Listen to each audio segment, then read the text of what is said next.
Hello everybody, Salty Sweet Ren here, and I am back with Swooning Over Stands, a Grunkle dating simulator. And where we last left off, we went on a little adventure with Ford to try and find Mothman and get a moth wing so that we could create a repellent for Waddles, and it went very well, actually. I'm surprised how well it went. I'm not very good with romance stuff in general, but I'm surprised. I wasn't I didn't think it was like totally romantic, but oh my gosh, that smile like totally took me by surprise. Like, yeah. So I guess we're just gonna jump right back in, and we're gonna keep doing this, I think. So you wake up to a loud crash downstairs. Not entirely uncommon in this house, but you're quickly finding out, but still disconcerting. More clatters and thumps lead you to the kitchen, where Mabel teeters on a short stepladder in front of the pantry. Standing on her tiptoes, she reaches as high as she can for a small yellow box on the top shelf. Pancake mix. I was actually just about to make pancakes and I decided against it. Maybe I should make some after I'm done recording. Without a word, you go to her side and pluck the box from the shelf for her, placing it into her outstretched hand. Oh, Ren! Thank you! Grunkle Stamp put on the top shelf for some reason, but I need some Mabel cakes. It's a breakfast emergency! She waggles her free fingers in your face, and you can't help but laugh. You can tell the house becomes more alive when this kid's around. Want to help me make them? We only need chocolate milk, coffee, pink food coloring, and a pot of Goldos to make this breakfast dream a breakfast reality. As delicious as that sounds, you're inclined to ask where the coffee comes into the mix when you realize the house is suspiciously quiet. Yeah, I don't really drink coffee anyway, so... Mabel, where is everybody? Oh, Grunkle Stan needs stuff for your car, so we went to get some techie stuff for that. I think Grunkle Ford's somewhere. He heard the abominable bro man was trying to steal soda from campers, so he went to help them out. I can't really do Dipper's voice that well, so just kind of bear with me for that. Yep, that's where he went. Totally knew that. So they left you guys to make breakfast on your own?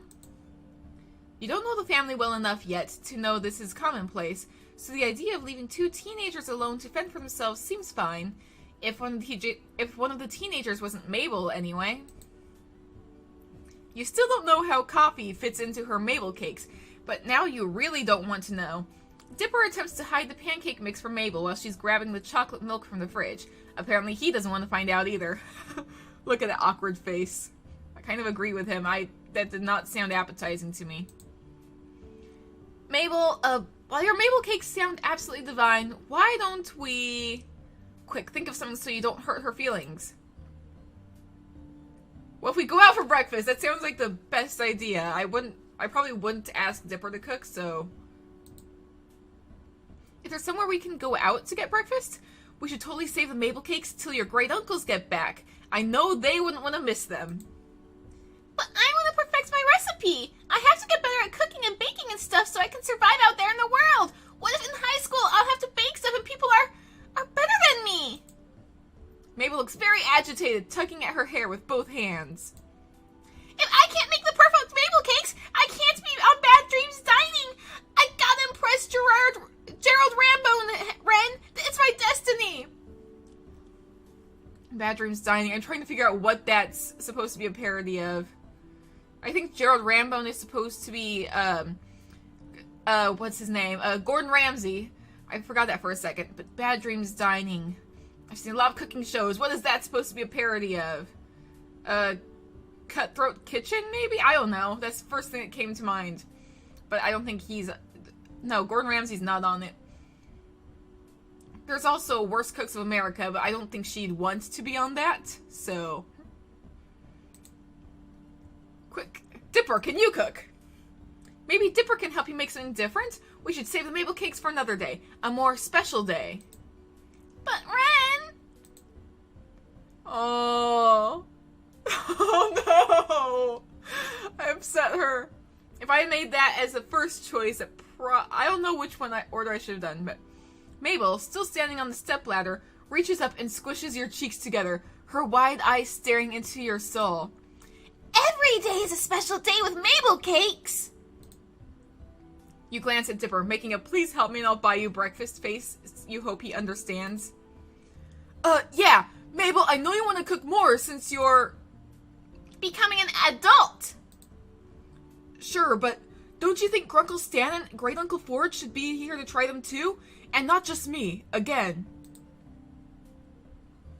Mabel hops off the stepladder and ponders her brother's question, lips pursed. Eventually she nods, beaming at you both. You're right, Dipper. I can't deny them that experience. You give Dipper a thankful smile over Mabel's head as she puts the ingredients back in the refrigerator. He grins at you, rubbing the back of his neck. You wonder if he got that from one of his grunkles. That's clever now that you think about it. Great plus uncle to make grunkle. Saves time on syllables. We should go to Greasy's. They have some of the best pancakes there, with like 3 different kinds of syrup if you ask Lazy Susan nicely. Yeah, it's not super far. Let's go. The kids are about to head out of the kitchen when you realize something. Wait, aren't you going to leave a note for your grunkles about where you're going? Oh, right. Good call. Dipper scribbles out a note for Stan and Ford and sticks it to the front door of the shack with one of Mabel's stickers. The kids lead the way toward the town, explaining various landmarks and the wild and wonderful stories attached to them along the way. And this is where we saw those 2 ghosty old people. In a convenience store? Strange, but you nod regardless. Maybe she just meant they were so old they looked like ghosts. Though, after what you've heard about Gravity Falls already, you could believe they were real ghosts. And I saw Mothman, so I could probably believe that. Dipper points out the diner in the distance, a log-shaped building atop a train cart, and the 3 of you head inside. You soon realize that the kids I'm stumbling over my words. Ugh. You soon realize that the kids know just about everyone in this town. Several people, young and old, wave at them as the 3 of you find a table, and you get the feeling that they're almost famous in Gravity Falls, though you're not entirely sure why. They're pretty cute, though. Mabel blows the paper wrapper of her straw at Dipper's face, and he retaliates by swatting her with a laminated menu. An elderly woman in a pastel pink waitress dress comes up to the table, and you catch the name on her tag. Susan. Hiya, kids and stranger. What can I get for ya? Pancakes and all 3 syrups for me, please, Lazy Susan. Same for me, actually. Lazy Susan turns to you, notepad in hand. What would I get? You know, I'm in the mood for pancakes right now, so I'll say pancakes. Coming right up, sweetie. Lazy Susan winks, with her good eye, of course, and heads to the back of the diner. The wait for your food to arrive feels longer here than most, mainly due to Mabel and Dipper using this time to interrogate you. At first, it's somewhat intimidating. You literally crashed into their house and started hanging out with their great uncles, so they have lots of questions. Once the irrational fear of 2 13-year-olds fades out, you recognize their interview for what it really is. They care about their grunkles. If you do start hanging out with them more, they want to know as much about you as possible. Mabel's questions are somewhat nonsensical. So, if you were stranded on a deserted island with no boat, no cheating, what will you take with you? While Dippers are more careful and calculated. What were you doing before you came here? School? Work? Both? Neither? Did you know about Gravity Falls before you crashed into the shack? You immediately know which grunkle each twin takes after. Stan and Mabel, goofy partners in crime, versus the quiet brainiacs, Ford and Dipper. It's an intriguing contrast, especially now that you're thrown into the middle of the bunch. But as the twins race to see which syrup bottle drips into their mouths the fastest, Dipper's blueberry syrup beats Mabel's classic maple by half a millisecond, you swear on it. You know these kids do a lot more for their great uncles than be just cute counterparts. And here we go. Enjoy, kiddos. Let me know if you need anything else. I think I can do a pretty good Lazy Susan voice, actually. Probably gonna have to listen to this back. Lazy Susan gives out the respective plates and the kids go quiet, shoveling down their food like they've never been fed before. Between the mouthfuls, you get a few more questions about yourself and your theories on aliens versus which member of M Synchronized was your favorite, but the table is near silent as the three of you eat. That is, until Mabel speaks up through a mouthful of pancake. So Ren, if in a totally made up and not real situation you had to pick who your favorite was, who'd you pick, Grunkle Stan or Grunkle Ford? This seems too planned compared to her other cutesy questions. Dipper elbows his sister not so subtly, and she elbows him right back, wide-eyed staring at him in a sibling link's look that you can't decipher. Like, say you're in a movie. Like one of those weird movies Grunkle Stan watches on TV with the ladies in poofy dresses riding horses. Awfully specific, but you let her continue, taking another bite of your food. You're the main character of this movie, and you got two guys who are both madly in love with you. This one doesn't mess around with getting right to the point, huh? I would have no answer to this, honestly. But you could only marry one of them, so you could be next in line for the throne. What would you do? If Grunkle Stan and Grunkle Ford were your choices, who would you go with? Mabel, that's kind of weird, isn't it? Like, really weird. Kind of gross. Come on, Dipper! This is important information that's vital to my research! What research? None of your business, yet! But I'm still gathering other research. Mabel leans towards Dipper's ear to whisper, waggling her brow at you before she replies, and not a whisper, but quite the opposite. Research into how you're a huge nerd! And with that, Mabel catapults a spoonful of melted butter from atop her pancakes onto Dipper's cheek with a very satisfying splat. Dipper jerks in disgust, but retaliates by smearing strawberry syrup onto Mabel's nose, a drop of stickiness plopping onto her sweater. Ew, gross! You're gross! There's no vitriol between the twins, but lots of giggles and a few more various food missiles. Eventually, syrup streaks Mabel's cheekbones and some of her hair, and Dipper has a small piece of pancake stuck to his face. You guys are dorks. Maybe you're right, but we're twins, so it's adorable. If you say so, Mabel. Wait, Ren! Take a picture of us while Dipper's got pancake on his face! I have what? He swipes quickly at his face, and after several passes, gets it off.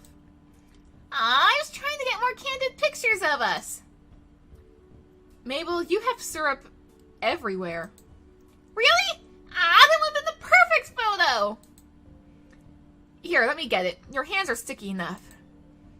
You get back up with a napkin in hand to try and wipe some of the syrup off Mabel's cheeks. The excess syrup swipes off really easily, but a good portion doesn't budge. I mean, maybe syrup as makeup is the next new look. Alright, I need to get another drink before I do his voice. Oh boy. That's one word for it, kid! We wondered where you went once we came back to a suspiciously quiet house. If it weren't for Dipper's nose, we would have been worried. And here they are, the Grunkles! Sixer would have been worried. I tried to tell him you kids pull this kind of stuff all the time. Heading out unannounced, pulling stress on your old Grunkle's heart. He puts a hand over his heart dramatically. All those missing hours of unpaid child labor. Actually, the note wasn't me. Well, I wrote it, but Ren's the one who said we should, so that you know where we went. Both Ford and Stan look at you, surprised. Why you look so horrified, Stan? Really? Figured these two knuckleheads dragged you here. Why not make breakfast at home? This place is at least a 15-minute walk from the shack. I didn't even think about that. But okay. Well... You glance at Dipper, swiping his finger across Mabel's cheek and lipping the blueberry syrup off. Mabel has a pancake in her mouth, chewing on it like a grazing sheep. I wanted to treat them to something, I guess. It's the least I can do. You're letting me stay with you and fixing my car. I thought since you were gone, I'd take these two out for a change. Also, Mabel was gonna make Mabel cakes again. You're just mad you can't even make toast right. Well, yes, I can. I burned it one time, Mabel. One time! Dipper holds his syrup-tipped finger in the air, indignant. Well, Mabel wanted you guys to enjoy her Mabel cakes too, and since there wasn't much food, I figured I'd take them out. Stan snatches a pancake from Mabel's mouth and takes a bite out of it, cackling when she stands on the seat to try and grab it back, climbing over Dipper to reach. Aside from the kerfuffle, you catch Ford's eye. Was he staring at you? As soon as he realizes, he quickly sets his gaze elsewhere, looking over your head and out the window. You'd say that he probably just shifted his attention, but his finger hooks under the high neck of his sweater and tugs at it. Oh my goodness, is he blushing? Well, Ren, I really appreciate you looking after Dipper and Mabel for us. It was very kind of you to bring them here. Oh, it wasn't a big deal, really. I'm happy to help. You know, I really think this is seriously well written. Like, I already knew it was well written, but this scene, it's genuinely, it feels like something like these characters would actually do, and oh my gosh. I can't get over that blushy face, though. Oh my gosh, I'm blushing now. Why? You smile at him, pretending you don't feel how warm your face is. Maybe it's just too hot and greasy. Ford looks close to the shade of his sweater. I feel how face my warm is right now, yep. Dipper mumbles an ow, and you catch Mabel elbowing his side, waggling her brows at him. You're not sure why. Well, kid, if you're paying, scoot over, Dipper. I want breakfast, too. Stanley, it's at least 12:30 now. Grunkle Ford, that means it's time for brunch! Duh! Yeah, it's about brunch time for me too, actually. See? This kid gets me. Now let me in so I can get some grub! Dipper moves to your side of the booth as Stan sits next to Mabel, and Ford sits at Dipper's side. Lazy Susan comes back and takes orders for another round of food and drinks for everyone, including Mabel, who decided she wants more pancakes. You're starting to regret offering to pay, but as Stan and Mabel try their hand at the syrup drip race with Dipper cheering them on, Ford watching with a wide grin on his face, you know you don't really mind that much. Well, it depends on how much I'm actually making, really.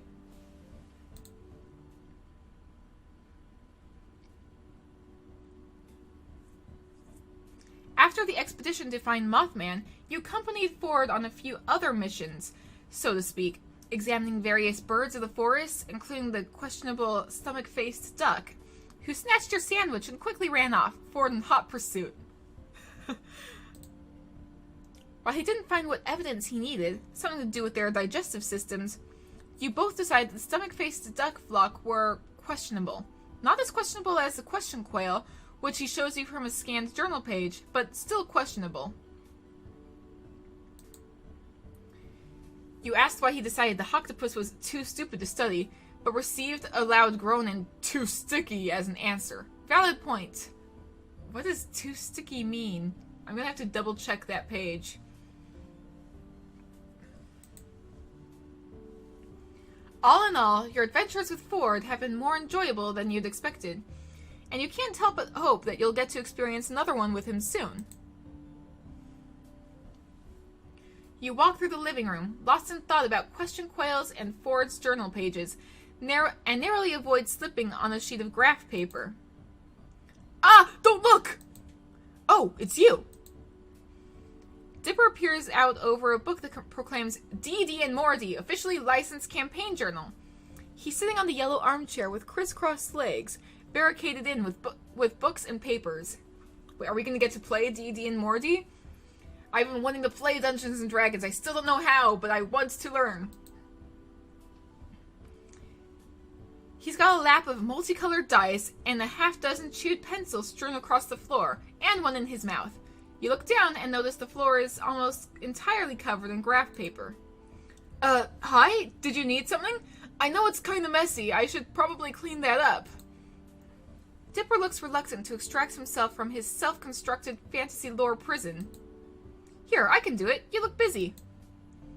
You're about halfway through cleaning the floor before you start actually looking at what's on the various sheets you're holding. A fantasy map, some floor plans, and countless scribbled notes and calculations in the margins. What are these for? Planning something? Dipper's re-immersed in his planning. He startles a little when you ask. Oh, right, no big deal. It's just for this great pen and paper role-playing game called Dungeons, Dungeons, and More Dungeons. D&D and MD for short. It's all about fantasy worlds and statistics and swords and, well, it's kind of difficult to explain, but it's super fun. I'm playing with Grunkle 4 today, so I'm just putting down the final touches on my dungeon. He's gonna be so stumped. Stumped, you say? Ford comes into the room at that precise moment, drying his hands on his trench coat. Perfect timing, Dipper. I just managed to get the paint off my hands. Paint from what? Oh, when the gnomes came by and decided he'd graffiti the side of the house. Something about his rapper persona. What? A rapping gnome, that sounds... Yeesh. Yes, I don't think J. Gnomesy is going anywhere in the music business. In any event, I see you've been very hard at work. Are you ready for our game? Yes, and... Oh, Ren, I can take those now. Thanks for the help. Ford looks like he just noticed you standing there for the first time since he entered the room. Ren, glad to see you weren't too shaken up by our adventure yesterday. You grin and hand Dipper the tall stack of papers, catching a glimpse of stats for a knock-knock skull. Well, I made it back in one piece, right? That's the spirit. Though 90% of a piece would have been good too. You never realize how little a difference 10% makes until you lose it. It's actually a pretty big piece. It's like 1/10. Uh-huh. So, how is Mothman? Shaken up. All in the name of research, though. I've seen it lose a few moths and come back the next week good as new. A process akin to cycling out dead cells. I would say we just expedited that process. No moral issues there. Okay. Well, Ren, the game calls and I must answer. Stanley's about if you're looking for him, though, well... If you want to join our game, I certainly wouldn't object. I can promise a fun afternoon. Another player! Yeah, totally! I can give you a pre-made character sheet to start, and dice... Shoot, where'd I put my other set? Don't worry, I've got an extra set. Me? I don't even know how to play. Oh man, there's so many rules. Where to start? I mean, it's really easy to pick up. It's even, like, kind of popular now. You're not sure about committing the whole afternoon to this game with Ford, though Dipper does seem pretty excited about it, but Stan's around too, and you wanted to go check on your car. Well, think about it, Ren. Dipper, my boy, why don't you and I get things set up in the meantime? Ford and Dipper launch into fantasy lore talk as they prop up a corkboard against the yellow armchair. Pin up various maps and floor plans with important landmarks, and append their pouches of dice onto the carpet. You know, I've been wanting to learn how to play Dungeons and Dragons. From what I can tell, D&D and more, seems to be more math-based, but it still looks like fun. So I'm joining. That's what I want to do. I wanted to learn how to play, so. Great! Oh shoot, did you look at the plans earlier? Those were meant for Dungeon Master's eyes only! If only I'd known you were gonna join us! Don't worry, I didn't look. I probably would have, forgotten what most of them said anyway. What a relief! No, wait, what if you're lying to get an edge in the game? Is this legal? Grunkle Ford! What? I didn't hear. I was just categorizing these DD and MD books. How many volumes do they have these days? Dipper and Ford put the final pieces in their place. The floor is encircled in a mix of propped-up corkboards, books, maps, notes, and loose-leaf paper. Ford unfolds a game board in the center of the madness. Brilliant! We're all ready! Don't look so nervous, Ren. You'll have me to walk you through it. Ford sits down next to the game board. He pats a piece of carpet next to him, inviting you to sit, and you do. Dipper sits across from you on the other side of the game board and unfolds an illustrated piece of cardboard, propping it up in front of him. He notices your questioning gaze on it and looks back at you. Oh yeah, this is a Dungeon Master screen. It's just there to protect my secrets. It hides essential die rolls and plot points from prying players' eyes. Grunkle Ford's tried to look ahead once or twice and spoil a narrative twist, and you were the only player! I'm just making sure my dungeon mastering apprentice stays on his toes. You can never be too vigilant. Dipper gathers up his dice in a pile next to the DM screen, ready to roll when needed. Now, I mentioned an extra dice set, didn't I? Dice are an important, though by no means essential, component of gameplay. No adventurer should leave the house without a set. I keep mine in this souvenir velvet dice bag from a local game store. Yes. Ford retrieves a dark drawstring bag from his coat and empties it onto the floor, where dice of all different shapes and sizes come tumbling out. And now for yours. Ford pulls another matching drawstring bag out from the depths of his coat. They were having a buy one get one discount. Go ahead, take a look. These will be yours for the session. You pour these dice onto the carpet as well, metallic gold with the numbers embossed in black. Fancy. While I didn't have enough left to make them from solid gold, I was able to electroplate a set for fun. Great Uncle Ford, you electroplated these dice? That is so nice! That didn't mean to rhyme. Maybe you should be the one with a rapping career, not Jay Gnomesy. I would have forgotten about that by now, but okay. Ford and Dipper laugh. Yeah, maybe not, but anyway, let me reintroduce our characters. Dipper clears his throat, settling into the Dungeon Master persona. When we last left our heroes, Miv the Meddling trapped the great elven wizard Vernon and the halfling fighter Tyros in a dungeon filled to the brim with puzzles, riddles, and brain teasers. To reach Miv and end this journey once and for all, they'll have to brave the dungeon's mysteries and escape with their lives intact. Dipper sets two figurines side by side on the game board. One is an imposing figure in flowing robes, and the other is much shorter in comparison, but posed with a will to prove himself. You suppose the former is Vernon, and the later is Tyros. But what would our two heroes find in this first room of the dungeon but a potential ally, just as trapped as they are, who will join them in their quest for freedom? Dipper places three figurines on the carpet, just off the side of the game board. And you get to choose your character now, Ren. These are starters with pre-made templates, so they're good for short notice editions like this. Let's see. A human bard, dwarf fighter, or an orc rogue. I have no idea what would be the best. I think I'll go with...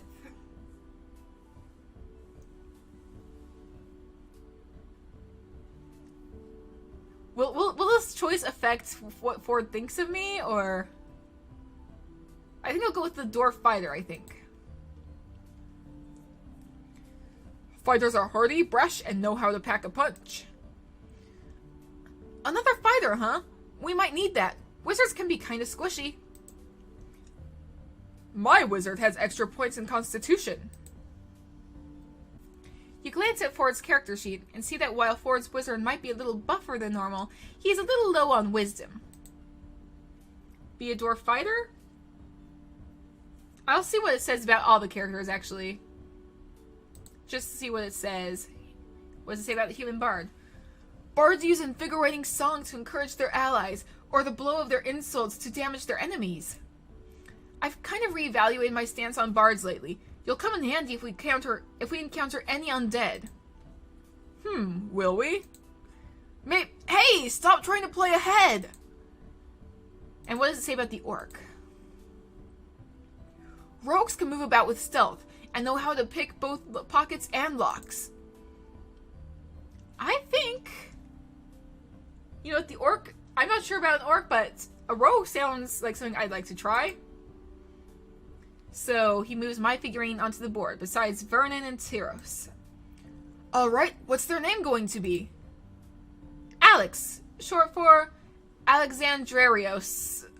Whatever that means. You hear Ford trying Alexandrerios out under his breath a few times. Oh, hey, nice. I'll just call him Alex. Here's your character sheet. It's got all the info on it. Can I, like, go ahead and look? Okay, so I'm an orc rogue. Am I allowed to look at the others? So, Vernon, I guess, is Ford. And Tyros, I'm guessing, is Dipper. So, what's my inventory? Thieves' tools, candles, crowbar, water skin, rope, tinderbox, rations, mystic amulet, hourglass, jade pendant, and golden bellflower. Our heroes encounter Alexandrerios, Alex for short, in the first room of the dungeon. Alex, what's your deal with our main villain, Miv the Meddling?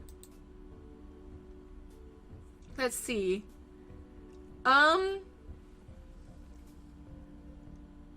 Miv murdered my family, now he seeks revenge. He promised me an eternal glory, but left a dagger in my back instead.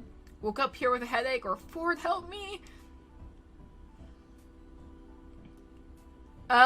I think this one would probably be, like, not very original, but it's probably the first thing I would have come up with just being thrust into this game. Alex explains how they've struck Miv's ire, and in turn, Tyros shares that Miv once bested him in a duel, an embarrassment because Miv is a sorcerer, and sorcerers aren't known for their physical combat skills. In Tyros' defense, he was still young at the time. But none of this matters, because to finally face down Miv, they must escape. Oh, nice!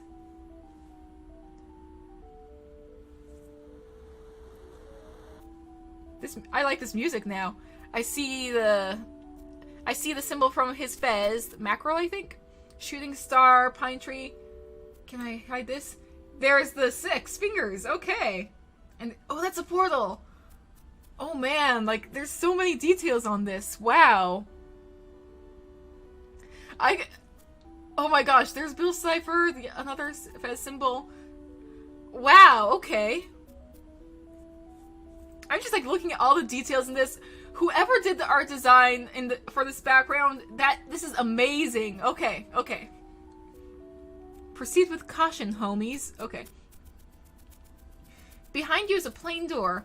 On the far wall of the room is a set of red doors, and to the left and right are old stained glass windows with weirdly familiar motifs on them. I looked at that before I even looked at this.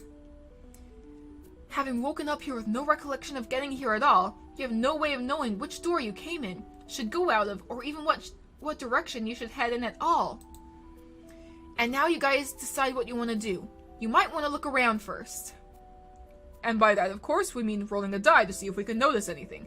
The outcome of nearly every substantial choice we make is tied to a roll of the dice.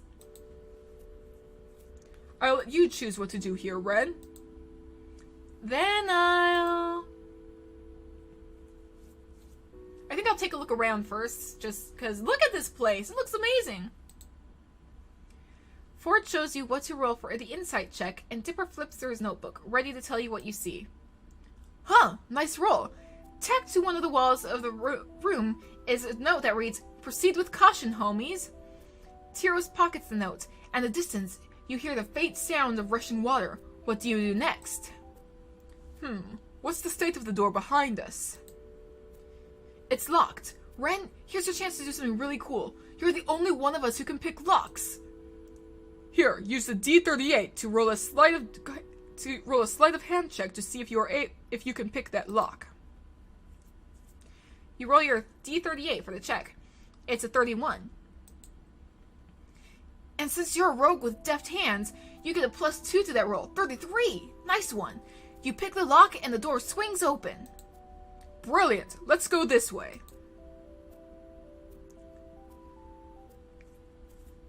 As the last of you step through the doorway, it melts, seeping into the wall as if it were never there. Guess we're not going back that way. The chandelier overhead ignites, casting the room in a warm orange glow and revealing an impressive door on the far wall. In front of it is a large cloth-covered lump. I'm the sort who would probably want to investigate first every time I enter a new room, but you roll for insight, just like earlier. You approach it to inspect it. As your footsteps grow nearer, the lump shifts, rising to reveal that it is in fact a goblin. The goblin stands to attention and tries to pretend it was never asleep. Travelers, I notice thee, and demand you answer these ridiculous riddles 3. Why did I say ridiculous? That wasn't even a word in that sentence, but...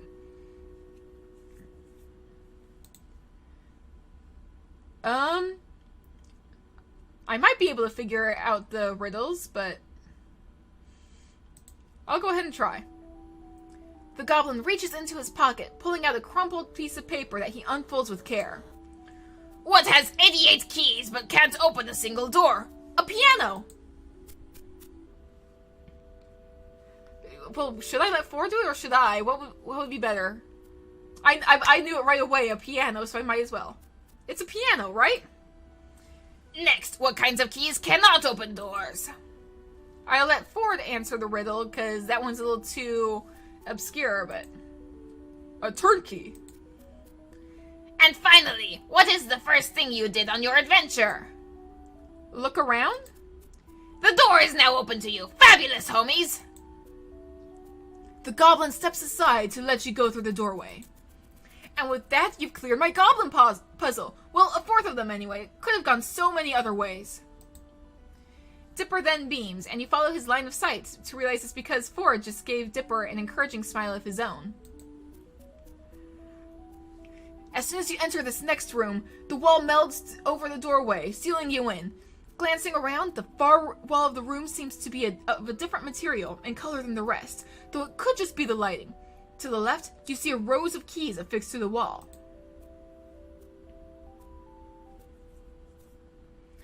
Let's see. Inspect the keys or inspect the far wall?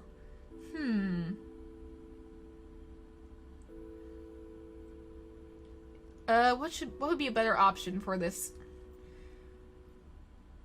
Since we have the keys, I'd probably say to inspect the keys. After inspecting and interacting for the keys with a few minutes, you come to realize a few things. There are 26 keys. You can touch them to make them glow. You can only touch 6 of the keys at a time, and once 7 are touched, all the keys fade to their original color. Each key is labeled with integers that run consecutively from 1 to 26, starting from the leftmost key. Looks like we need a password for this one, Ren.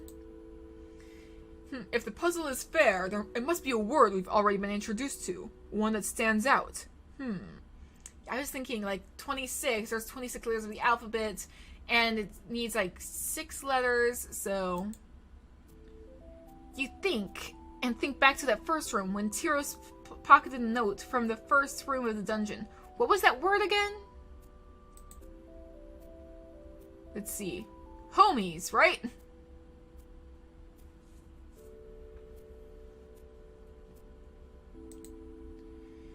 You spell out homies, and all the keys illuminate in unison and disappear.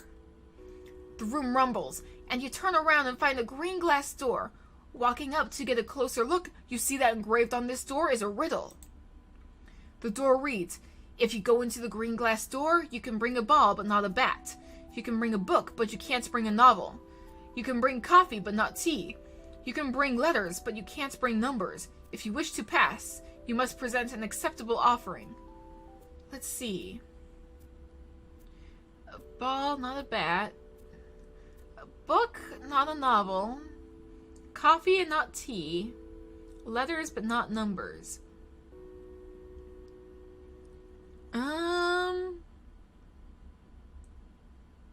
Trying to find out what these all have in common.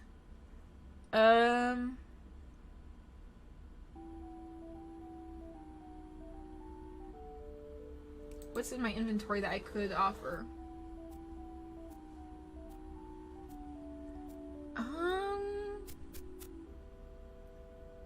I don't know what any of this would mean, but...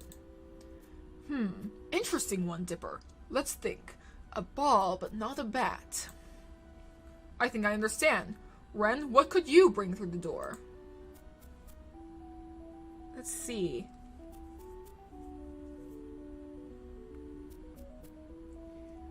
Ball, not a bat. A book, but not a novel. Let's see. Oh man, what is the answer to this? Letters, but not numbers.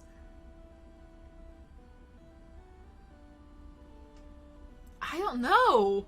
Wow. Let's see.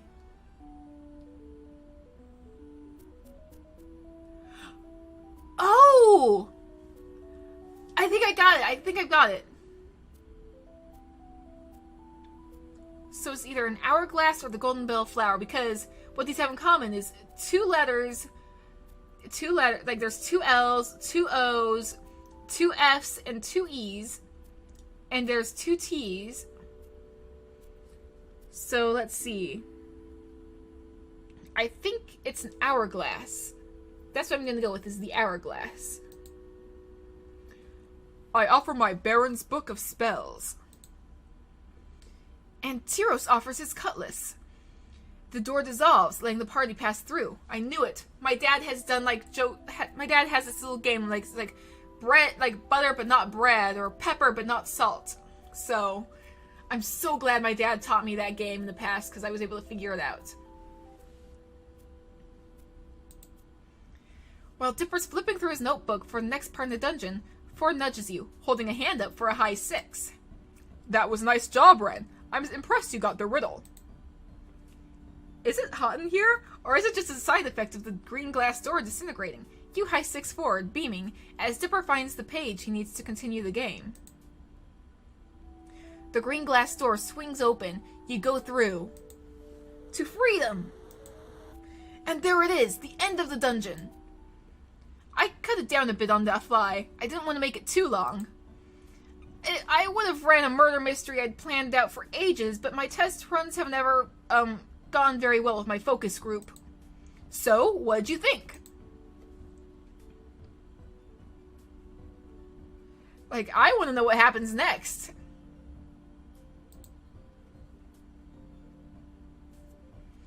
This was actually transitioned into the next super plot-centric campaign about infiltrating the Sorcerer's Tower Castle.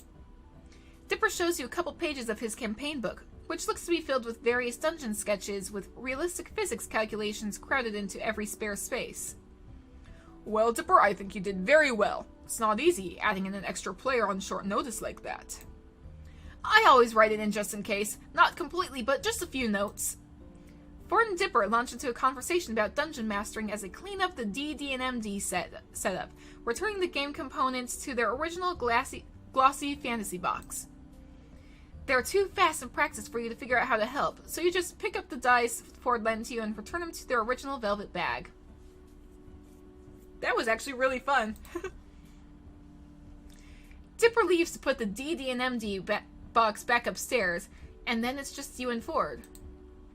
Ren, you did well for a first-timer. I'd take you into a dungeon with me. I mean...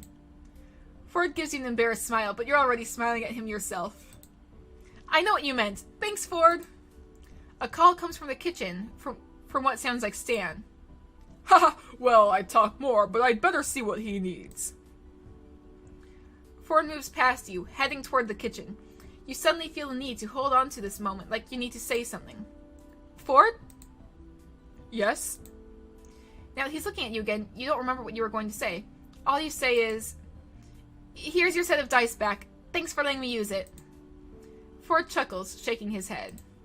No, you keep it, in case you decide to join us again next time. See you at dinner, Ren. Oh my gosh, that was fun! And hey, it's going really well! So, I'm gonna cut this off here, since we've gone through another day of the game. But oh my gosh, that was so fun! So, yeah, I guess I'll see you guys in the next video. Bye!